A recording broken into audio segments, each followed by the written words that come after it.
అందరికీ నమస్తే. మహబూబ్‌నగర్ మీటింగ్‌లో సీఎం రేవంత్ రెడ్డి గారు చేసిన కామెంట్స్ ఇప్పుడు కాంగ్రెస్‌లో బగబగలు మంటలు లేస్తున్నాయి కదా! ఇంకా 10 సంవత్సరాలు నేనే ముఖ్యమంత్రి. అది కేసీఆర్ విసిరిన సవాల్ కాదు. నేను చెప్తున్నా అది కేసీఆర్ విసిరిన సవాల్ కాదు. సొంత పార్టీలో ఉన్న సీనియర్‌లకు విసిరిన సవాల్ అది. ఎందుకు ఆ సవాల్? ఎందుకంటే కేసీఆర్‌కి విడిస్తేనేమో నేను ఇంతకుముందు వీడియోలో కూడా చెప్పిన. మా గవర్నమెంట్ ఉంటది 10 సంవత్సరాలు అని చెప్తే కేసీఆర్‌కి సవాల్. నేనే ముఖ్యమంత్రి ఉంటా అనేది సీనియర్‌లకు సవాల్. ఇక్కడున్న సవాల్ నేనే ఉంటా మీరెవరు గార్రాబోయ్ అని. అయితే ఎందుకు రేవంత్ రెడ్డికి అనుమానాలు ఎందుకు? రేవంత్ రెడ్డి ఎందుకు మాట్లాడుతున్నాడు? ముత్తగా మాట్లాడతలేడు. దాని వెనుక పెద్ద వ్యూహం ఉన్నది. రేవంత్ రెడ్డికి ఢిల్లీలో జరుగుతున్న పరిణామాలు ఏంటి అనేది ఆయనకు ఒక అనుమానాన్ని క్రియేట్ చేసినాయి. ఆయన ప్రశాంతంగా ఉండలేడు. అసలు ఏ క్షణంలో ఏమైతుందో అన్న ఒక వ్యవహారం ఆయన దృష్టికొచ్చింది. దాంతోన ఇవన్నీ మాట్లాడుతున్నాడు. ఫ్రస్ట్రేషన్‌లో మాట్లాడుతున్నాడు. ఆయన ఉత్తగా ఏం మాట్లాడతలేడు. ఫ్రస్ట్రేటెడ్ ముఖ్యమంత్రి. అట్లా మాట్లాడుతున్నాడు. దానికి కౌంటర్ రాజగోపాల్ రెడ్డి ఇచ్చిండు. రాజగోపాల్ రెడ్డి ఇచ్చిన కౌంటర్ వెనుక కూడా చాలామంది ఉన్నారు. రాజగోపాల్ ఒక్కడు సింగిల్‌గా ఇచ్చిన కౌంటర్ కాదు అది. కొంతమంది అందరూ కలిసి రాజగోపాల్ రెడ్డితో పెట్టించారు అది. అన్ని విషయాలు ఏదో మాట్లాడదాం. సబ్స్క్రైబ్ చేసుకోవడం మర్చిపోవద్దు. ఏంటి ఈయనకు అనుమానాలంటే ఈ మధ్య కర్ణాటకలో జరుగుతున్న కొన్ని పరిణామాల గురించి మనం మాట్లాడుకోవాలి ఫస్ట్.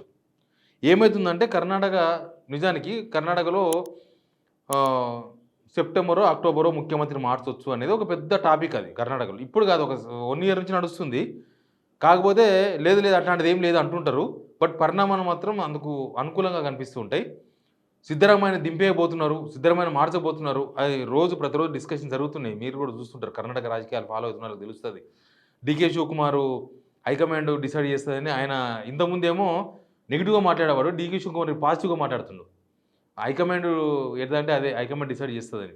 ఎందుకంటే టైం దగ్గర పడదు కాబట్టి అట్లా మాట్లాడుతున్నాడు అనేది చాలామంది విశ్లేషణ.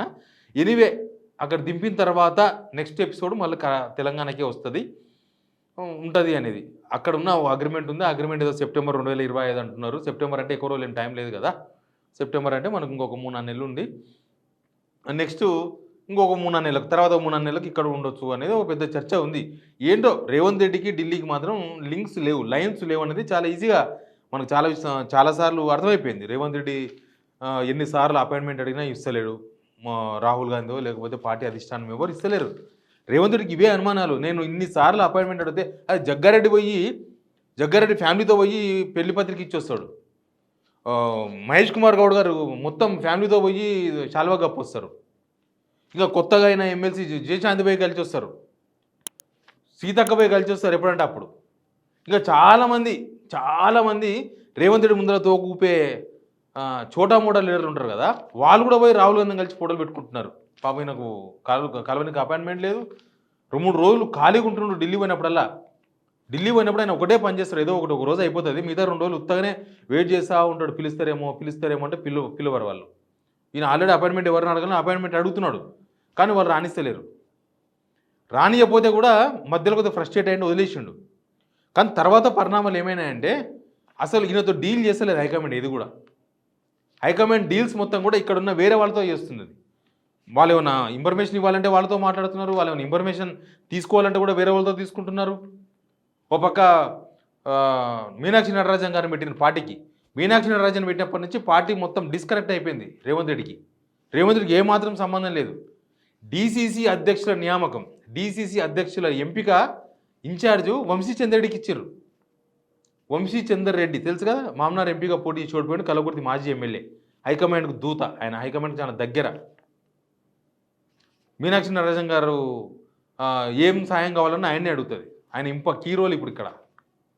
డీసీసీ అధ్యక్షుడు అంటే డిస్ట్రిక్ట్ కాంగ్రెస్ కమిటీ, జిల్లా అధ్యక్షుల నియామకం ఇప్పుడు ఆయన చేతిలోకి పోయింది. ఆయన చేతులకు ఎందుకు పోయిందంటే మీనాక్షి నటరాజన్ ఇచ్చిన రిపోర్ట్ అది.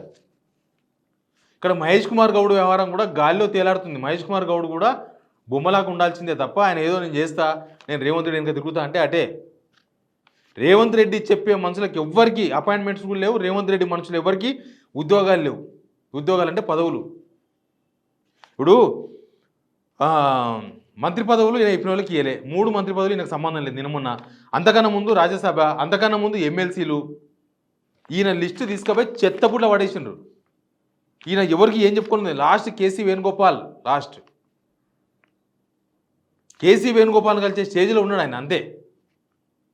రేవంత్ రెడ్డికి ఇవే అనుమానాలు. ఏం జరుగుతుంది అసలు? నా మీద మొత్తం రెడ్ లైట్ వేసి చూస్తున్నారు వీళ్ళు, టార్గెట్ చేసిండ్రు, నా మీద ఏదో స్కెచ్ చేస్తుంది హైకమాండ్, నన్ను లేపేస్తారా ఏంది, నన్ను తప్పిస్తారా ఏందని అనుమానం వచ్చేసింది ఆయనకి. ఇంకా ఇంకా చాలా చాలా ఉన్నాయి, ఇది ఒకటే కాదు. ఇప్పుడు నిజంగా కూడా కాంగ్రెస్లో చూస్తే ఉత్తమ్ కుమార్ రెడ్డి గారైనా, బట్టి విక్రమార్క గారైనా, ఇంకా మిగతా వాళ్ళు శ్రీధర్ బాబు, కోమారెడ్డి వెంకరెడ్డి, దామోదర్ రానరసింహ, వీళ్ళంతా రాజకీయంగా కూడా సీనియర్లు. రేవంత్ రెడ్డి 2009లో ఎమ్మెల్యే ఫస్ట్ టైం, వీళ్ళు అంతకుముందే ఎమ్మెల్యేలు, మంత్రులుగా పనిచేసిన వీళ్ళు. ప్లస్ వీళ్ళంతా ఒరిజినల్ కాంగ్రెస్ నుండి ఎక్కడ అటు ఇటు తిరుగుడు ఎక్కడ లేదు, ఒరిజినల్ కాంగ్రెస్. ఇంకా మిగతా వాళ్ళు పొన్నం ప్రభాకర్ 2009లో కొత్తగా ఎంపీ అయ్యిండు, వివేక్ 2009లో ఎంపీ అయ్యిండు, జూనియర్లు వీళ్ళతో పోలిస్తే. కొత్తగా మంత్రులు అయినారు, పొన్నం ప్రభాకర్ అయినా వివేక్ అయినా కొత్త మంత్రులు. వీళ్ళంతా జమానా డిప్యూటీ రాజనరసింహ డిప్యూటీ సీఎం పనిచేసిండు ఉమ్మడి ఏపీకి. అట్లా ఎట్లా చూసినా కూడా ఈయనకన్నా వాళ్ళు సీనియర్లు, ప్లస్ రాజకీయంగా సీనియర్లు, ప్లస్ కాంగ్రెస్ పార్టీలో సీనియర్లు, మొత్తం సీనియర్లే. ఇప్పుడు వీళ్ళ దగ్గర నుంచి ఇన్ఫర్మేషన్ తీసుకుంటున్నారు హైకమాండ్, వీళ్ళలో ఒకరిద్దరు లీడర్తో తీసుకుంటున్నారు. దీనిలో కూడా కొంచెం బట్టి విక్రమార్క రేవంత్ కనుక తిరిగి నమ్మకం కోల్పోయాడు, హైకమాండ్ దగ్గర విశ్వాసం కోల్పోయాడు. ఢిల్లీ సర్కిల్లో ఈ చర్చ ఉంది, బట్టి విక్రమార్క రేవంత్కు పెట్ అయిపోయాడు. రేవంత్ మరి ఎక్కడ అండర్స్టాండింగ్ కుదిరిందో తెలియదు కానీ కొంచెం బట్టి విక్రమార్క కూడా పలిచనండి హైకమాండ్ దృష్టిలో. ఇంకా మిగతా వాళ్ళు పర్వాలేదు, మిగతా వాళ్ళంతా ఓకే. దీనిలో కొంచెం ఎక్కువ విశ్వాసం చూపేవాళ్ళు, కొంచెం తక్కువ విశ్వాసం చూపేవాళ్ళు ఉండొచ్చు. కానీ అంతా కూడా రేవంత్కి చెక్ పెట్టే ప్రయత్నాలు నడుస్తున్నాయి, రేవంత్కి చెక్ పెట్టేందుకు ఇవంతా నడుస్తున్నాయి. రాజగోపాల్ రెడ్డి ఆయన పెట్టే ట్వీట్ ఉంది కదా, మీరు కాంగ్రెస్ విధానాలకు తప్పు దారిలో పోతున్నారు, ఒరిజినల్ కాంగ్రెస్ ఎవరు సాధించరు ఇట్లాంటివని. రాజగోపాల్ రెడ్డి ఇంకా చాలామంది ఒరిజినల్ కాంగ్రెస్ వాళ్ళు ఉన్నారు. రాజగోపాల్ రెడ్డి ఒకసారి అన్నాడు, ఆయన కాన్స్టిట్యూన్సీలో మీటింగ్ అయింది, దానికి ఉత్తమ్ కుమార్ రెడ్డి, కోమరెడ్డి వెంకరెడ్డి గారు పోయినారు. పోతే వీళ్ళిద్దరు మంత్రులు కాదు, వీళ్ళిద్దరు ముఖ్యమంత్రి స్థాయి వాళ్ళు, ముఖ్యమంత్రి స్థాయి మంత్రులు వీళ్ళు అన్నారు. ఆయన కామెంట్ చేసిండు ఓపెన్గా పబ్లిక్ మీటింగ్లో. ఇక్కడనేమో రేవంత్ రెడ్డి ఏమో నేనే ముఖ్యమంత్రిని, నాదే హై లెవెల్, ఆయన అంతకుముందే ఎస్పీ అని చెప్పుకుండు కదా, ఈయన స్టైల్ ఇట్లా ఉన్నది. ఈయన బయటికి ఒకలాగా కనిపిస్తుంది రేవంత్ రెడ్డి, వీళ్ళ విషయంలో ఇంకొకలాగా వ్యవహరిస్తుంది, లోపల వ్యవహారాలు చాలా ఉన్నాయి. ఇప్పుడు రాజగోపాల్ రెడ్డి బరెస్ట్ అయ్యిండు వీళ్ళందరి తరఫున. ఇట్లా రేవంత్ రెడ్డికి చాలా అనుమానాలు, చుట్టూ జరుగుతున్న పరిణామాలు మొత్తం కూడా అనుమానాస్పదంగా కనిపిస్తున్నాయి. అసలు ఏం జరుగుతుంది, ఏమవుతుంది, ఎమ్మడున్న శ్రీధర్ బాబు ఎమ్మడే ఉంటున్నాడు, అక్కడేదో జరుగుతుంది, ఎమ్మడే ఉన్నట్టు బట్టి విక్రమార్క ఉంటున్నాడు, అక్కడ ఏదో జరుగుతుంది, ఉత్తమ్ కుమార్ రెడ్డి బాగానే నవ్వుతుండు పక్క నుండి ఏదో జరుగుతుంది, ఇక్కడ మహేష్ కుమార్ గౌడ్ ఎమ్మడే ఉంటుండు, జరగాల్సింది జరిగిపోతుంది. ఢిల్లీ పోతే అపాయింట్మెంట్ దొరకదు, ఢిల్లీ వాళ్ళతో మాట్లాడమంటే ఎవరు ఫోన్ ఎత్తారు, వాళ్ళు ఇప్పుడు వీటికి వస్తున్నారా అంటే ఈయన చెప్తే అసలే రారు, ఈయన చెప్పిన లిస్టులు తీసుకుపోయి చెత్తబుడ్డ పడేస్తారు. ఇట్లా రకరకాల అనుమానాలు, కర్ణాటక జరుగుతున్న పరిణామాలు అన్నీ చూసిన తర్వాత ఫ్రస్ట్రేటెడ్ అయ్యి నేనే ముఖ్యమంత్రి అంటున్నాడు. చాలామంది ఏమంటారు తెలుసా, ఈయన ఏ పార్టీ నుంచి ముఖ్యమంత్రి అవుతానని అడుగుతున్నారు. బీజేపీ పోయి అక్కడి నుంచి ముఖ్యమంత్రి అవుతాడా ఏంది, అసలు ఈయన ఏడు నిలబడి ఈయన గెలుస్తాడా అనే చర్చ కూడా నడుస్తుంది. ఇప్పుడు చాలామంది ఒరిజినల్ కాంగ్రెస్ వాళ్ళు ఏమంటున్నారు తెలుసా, అసలు ఈయన మొత్తం పార్టీని నాశనం చేస్తున్నాడు, ఇదంతా ఆయనకే సంబంధం, పార్టీకి సంబంధం లేదు, కాంగ్రెస్కి సంబంధం లేదు, ఇదంతా రేవంత్ రెడ్డి వ్యవహారమే, ఆయన చెడగొడుతున్నాడు, మాకేం సంబంధం, కాంగ్రెస్ పార్టీ మీద జనాలు వ్యతిరేకత లేదంటున్నారు. కానీ కాంగ్రెస్ పార్టీ ప్రభుత్వమే కదా, మీరే కదా ముఖ్యమంత్రిని పెట్టింది, జనాలు ఏమన్నా ముఖ్యమంత్రి అభ్యర్థిని ఓట్లేసిండ్రా, మీరు ముఖ్యమంత్రిని పెట్టిన, ముఖ్యమంత్రి చేస్తే అందరికీ వర్తిస్తుంది, అది అందరూ బాధ్యులే దీనిలా, మీ క్యాబినెట్ మీ గవర్నమెంట్ మొత్తం బాధ్యులే దీనిలా. ఎనీవే ఎందుకు రేవంత్ రెడ్డి నేనే ఇప్పుడు టైం కూడా కాదు కదా ఇది, ఇప్పుడు ఎంత అయింది, సంవత్సరన్నర అయింది ఇలా గవర్నమెంట్ వచ్చి, ఇంకా 3.5 సంవత్సరాలు ఉంది. ఇప్పుడే నెక్స్ట్ నేనే ముఖ్యమంత్రి అని చెప్పుకునే పరిస్థితులు ఎందుకు వస్తాయి? నేను 5 సంవత్సరాలు కొనసాగుతాను చెప్పుకోవచ్చు, ఎందుకంటే కాంగ్రెస్లో కొద్దిగా ఈ ముఖ్యమంత్రుల మార్పిడి ఎప్పుడు ఆకులు లాలినంత ఈజీగా మారుస్తారు ముఖ్యమంత్రులను. కాబట్టి నేనే ముఖ్యమంత్రిగా కొనసాగుతా, ఈ 3.5 సంవత్సరాలు నేనే ఉంటా, నాకేం కాంపిటీషన్ లేదు, లేకపోతే ఏం లేదని చెప్పుకోవచ్చు, ఆయన ఇబ్బంది ఏం లేదు.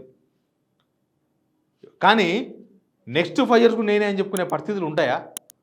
ఈ గవర్నమెంటే ఇంకా సగం కూడా దాటలే మీరు. ఈ జరుగుతున్న పరిణామాలు, ఢిల్లీ లెవెల్లో జరుగుతున్న పరిణామాలు, ఢిల్లీ నుంచి దక్కని రెస్పెక్టు, ఢిల్లీలో దొరుకునే అపాయింట్మెంటు, ఢిల్లీలో పట్టించుకొని వ్యవహారము అన్నీ చూసిన తర్వాత ఏమవుతుందో అర్థమైంది. పీఠం ఉంటుందా పీక్తారా కూడా అర్థమవుతుంది, ఆ సిచ్యువేషన్ ఉన్నది ఇప్పుడు. ఆల్టర్నేటివ్ దొరికితే ఈ క్షణం రేవంత్ రెడ్డి దింపుతారంటున్నారు కొంతమంది కాంగ్రెస్ వాళ్ళు. ఆల్టర్నేట్ కోసం చూస్తున్నారు. ఆల్టర్నేట్ ఎవరైతారో తెలియదు. ఎనీవే రేవంత్ రెడ్డి మాట్లాడిన మాటల మీద ఇదో పెద్ద దుమారమే రేగింది కాంగ్రెస్లో. ఇది హైకమాండ్ దృష్టి కూడా పోయింది. హైకమాండ్కు కంప్లైంట్ చేసింది చాలామంది. ఈయన ఇట్లా మాట్లాడుతున్నాడు, దీనివల్ల ఇలా ఒరిజినల్ కాంగ్రెస్ వల్ల మనోభావాలు ఇవి అని. చూద్దాం ఏం జరుగుతుందో next. Please subscribe signal TV.